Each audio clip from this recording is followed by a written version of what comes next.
ನಮಸ್ಕಾರ, ನೀವು ನೋಡ್ತಾ ಇದ್ದೀರಾ ವ್ಯೂ ಪಾಯಿಂಟ್ ಕನ್ನಡ. ನಾನು ಜೀವನ್ ಬಿಡ್ಗೇರ್.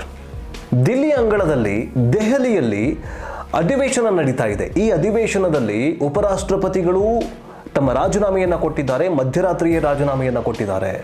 ಇಂತಹ ಅನೇಕ ಬೆಳವಣಿಗೆಗಳು ಆಗ್ತಾ ಇದ್ದಾವೆ. ಆದರೆ ಈಗ ಮತ್ತೊಂದು ಬೆಳವಣಿಗೆ ಆಗ್ತಾ ಇದೆ. ಅದುವೇ ಪ್ರಧಾನಿ ನರೇಂದ್ರ ಮೋದಿ ರಾಜೀನಾಮೆಯ ಕುರಿತು ಈಗ ಬಿಜೆಪಿ ವಲಯದಲ್ಲಿಯೇ, ಹೈಕಮಾಂಡ್ ವಲಯದಲ್ಲಿಯೇ ಈಗ ಅನೇಕ ಬೆಳವಣಿಗೆಗಳು ಜೊತೆಗೆ ಚರ್ಚೆಗಳಾಗ್ತಾ ಇದ್ದಾವೆ. 75 ವರ್ಷ ತುಂಬಿದಂತಹ ನಾಯಕರಿಗೆ ರಾಜಕೀಯ ನಿವೃತ್ತಿಯನ್ನು ಪಡೆದುಕೊಳ್ಬೇಕು ಅನ್ನುವಂತಹ ಒಂದು ರೂಲ್ಸ್ ಇದೆ. ಈಗ ಈ ಒಂದು ರೂಲ್ಸು ಪ್ರಧಾನಿ ನರೇಂದ್ರ ಮೋದಿ ಅವರಿಗೆ ಅದು ಅಪ್ಲೈ ಆಗ್ತಾ ಇದೆ. ಸೆಪ್ಟೆಂಬರ್ ತಿಂಗಳಲ್ಲಿ ಅವರು 75 ಮುಗಿಸಿ 76ನೇ ವರ್ಷಕ್ಕೆ ಕಾಲಿಡ್ತಾರೆ.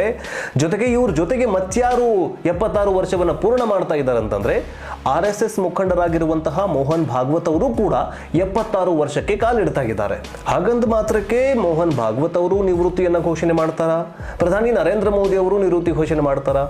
ಹಾಗಾದ್ರೆ ಸೆಪ್ಟೆಂಬರ್ ಹೊತ್ತಿಗೆ ಬಿಜೆಪಿಯಲ್ಲಿ ಬಿರುಗಾಳಿ ಬೀಸುವ ಸಾಧ್ಯತೆ ಇದೆಯಾ? ಯಾಕಂತಂದ್ರೆ ಈಗಾಗಲೇ ಅನೇಕ ರಾಜ್ಯಗಳಲ್ಲಿ ರಾಜ್ಯಾಧ್ಯಕ್ಷರೇ ಇಲ್ಲ. ಅಷ್ಟೇ ಬಿಡಿ, ಬಿಜೆಪಿಯಲ್ಲಿ ಸಾರಥಿಯೇ ಇಲ್ಲದಂತಹ ಪಕ್ಷವಾಗಿ ಹೋಗ್ಬಿಟ್ಟಿದೆ. ಒಂದು ಕಾಲದಲ್ಲಿ ಇದು ಶಿಸ್ತಿನ ಪಕ್ಷ ಅಂತ ಹೇಳಲಾಗ್ತಾ ಇತ್ತು. ಆದರೆ ಈಗ ಸಾರಥಿಯೇ ಇಲ್ಲದಂತಾಗಿದ್ದಾರೆ. ಯಾಕಂತಂದ್ರೆ ರಾಷ್ಟ್ರಾಧ್ಯಕ್ಷರೇ ಇಲ್ಲ, ಬಿಜೆಪಿಗೆ ಅಧ್ಯಕ್ಷರೇ ಇಲ್ಲದಂತಾಗಿ ಹೋಗ್ಬಿಟ್ಟಿದೆ. ಆದರೂ ಅವರು ಮಾಡುವಂತಹ ತಪ್ಪುಗಳು ಕಾಣಿಸುವುದಿಲ್ಲ.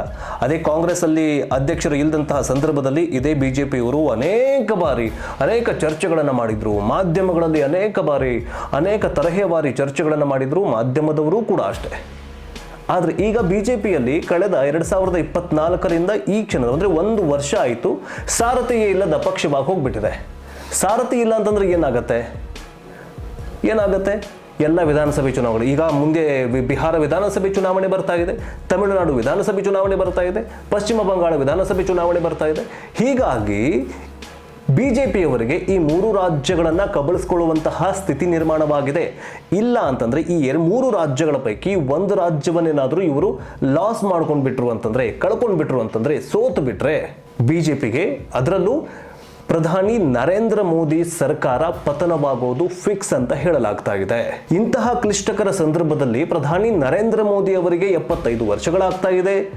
ಇತ್ತ ಮೋಹನ್ ಭಾಗವತ್ ಅವರು ಮೊನ್ನೆ ಅಷ್ಟೇ ಹೇಳಿದ್ದಾರೆ, 75 ವರ್ಷಗಳಾಗ್ತಾ ಇದೆ, ಯಾರಾದರೂ ನಿಮ್ಮ ಕೊರಳಿಗೆ ಶಾಲನ್ನು ಹಾಕಿದ್ರೆ ನಿಮ್ಮ ನಿವೃತ್ತಿ ಸಮೀಪ ಬಂತು, ನೀವು ನಿವೃತ್ತಿಯನ್ನು ಪಡೆದುಕೊಂಡು ಬೇರೆಯವರಿಗೆ ಚಾನ್ಸ್ ಕೊಡಬೇಕು ಅನ್ನುವಂತಹ ಹೇಳಿಕೆಯನ್ನು ಕೊಡೋದರ ಮೂಲಕ ದೇಶಾದ್ಯಂತ, ರಾಜ್ಯದಲ್ಲಿ ಜೊತೆಗೆ ದೇಶಾದ್ಯಂತ ಚರ್ಚೆಗೆ ಗ್ರಾಸವಾಗಿದೆ.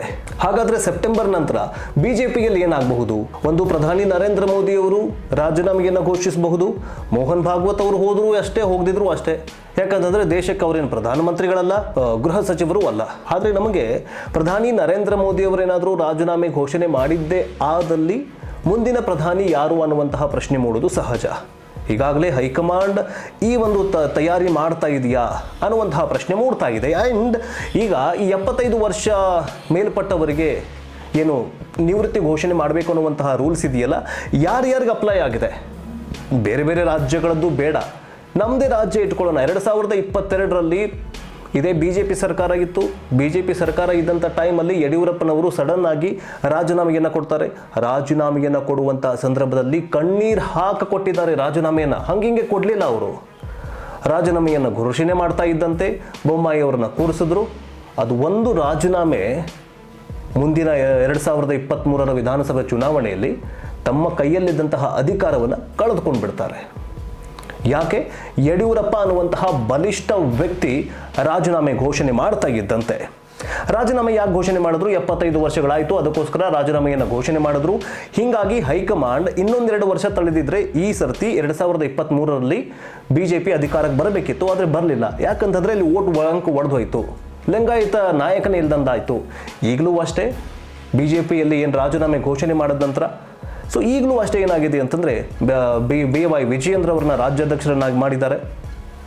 ಅಲ್ಲೂ ಕೂಡ ಎಲ್ಲೋ ಒಂದು ಕಡೆ ಏನಾಗ್ತಾ ಇದೆ ಅಂತಂದರೆ ರಾಜ್ಯಾಧ್ಯಕ್ಷ ಇದ್ದರೂ ಅಷ್ಟೇ, ಇಲ್ದಿದ್ರೂ ಅಷ್ಟೇ, ಆ ವ್ಯಕ್ತಿಯನ್ನು BY ವಿಜಯೇಂದ್ರ ಅವರನ್ನು ಕೆಳಗಿಳಿಸುವುದಕ್ಕೆ ಒಂದು ಬಣ ರೆಡಿಯಾಗಿ ಕೂತ್ಕೊಂಡ್ಬಿಟ್ಟಿದೆ. ಸಾಲು ಸಮಸ್ಯೆಗಳನ್ನು, ಸಾಲು ಪ್ರಾಬ್ಲಮ್ಗಳನ್ನು ಹೇಳಿಕೊಂಡು ಹೈಕಮಾಂಡ್ ಅವ್ರಿಗೂ ಕೂಡ ಪ್ರಾಬ್ಲಮನ್ನು ಹೇಳ್ಕೊಂಡಿದ್ದಾರೆ.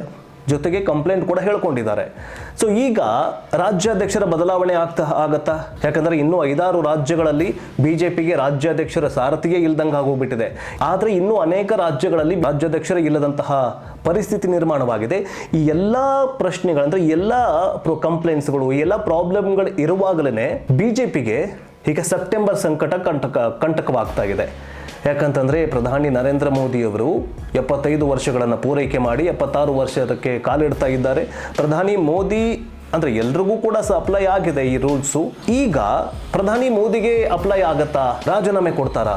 ರಾಜೀನಾಮೆ ಕೊಟ್ಟರೆ ಮುಂದಿನ ಪ್ರಧಾನಿ ಯಾರಾಗ್ತಾರೆ ಅನ್ನುವಂತಹ ಪ್ರಶ್ನೆ ಮೂಡ್ತಾ ಇದೆ. ಮುಂದಿನ ದಿನಗಳಲ್ಲಿ ಏನೆಲ್ಲ ಆಗತ್ತೆ ಅಂತ ಕಾದು ನೋಡಬೇಕಾಗಿದೆ.